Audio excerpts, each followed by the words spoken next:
திருப்பாடல்கள் 116. அல்லேலூயா. ஆண்டவர் மீது அன்பு கூர்கின்றேன். ஏனெனில் எனக்கு இரங்குமாறு நான் எழுப்பிய குரலை அவர் கேட்டருளினார். அவரை நான் மன்றாடிய நாளில் எனக்கு அவர் செவி சாய்த்தார். சாவின் கயிறுகள் என்னை பிணித்து கொண்டன. பாதாளத்தின் துன்பங்கள் என்னை பற்றி கொண்டன. துன்பமும் துயரமும் என்னை ஆட்கொண்டன. நான் ஆண்டவரது பெயரை தொழுதேன். ஆண்டவரே, என் உயிரை காத்திருளும் என்று கெஞ்சினேன். ஆண்டவர் அருளும் நீதியும் கொண்டவர். நம் கடவுள் இரக்கமுள்ளவர். எளிய மனத்தோரை ஆண்டவர் பாதுகாக்கின்றார். நான் தாழ்த்தப்பட்ட போது எனக்கு மீட்பளித்தார். என் நெஞ்சே, நீ மீண்டும் அமைதி கொள். ஏனெனில் ஆண்டவர் உனக்கு நன்மை செய்தார். என் உயிரை சாவினின்று விடுவித்தார்.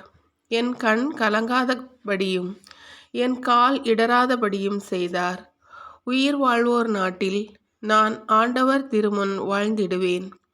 மிகவும் துன்புறுகிறேன் என்று சொன்ன போதும் நான் நம்பிக்கையோடு இருந்தேன். எந்த மனிதரையும் நம்பலாகாது என்று என் மனக்கலக்கத்தில் நான் சொன்னேன். ஆண்டவர் எனக்கு செய்த எல்லா நன்மைகளுக்காகவும் நான் அவருக்கு என்ன கைமாறு செய்வேன்? மீட்பின் கிண்ணத்தை கையில் எடுத்து ஆண்டவரது பெயரை தொழுவேன்.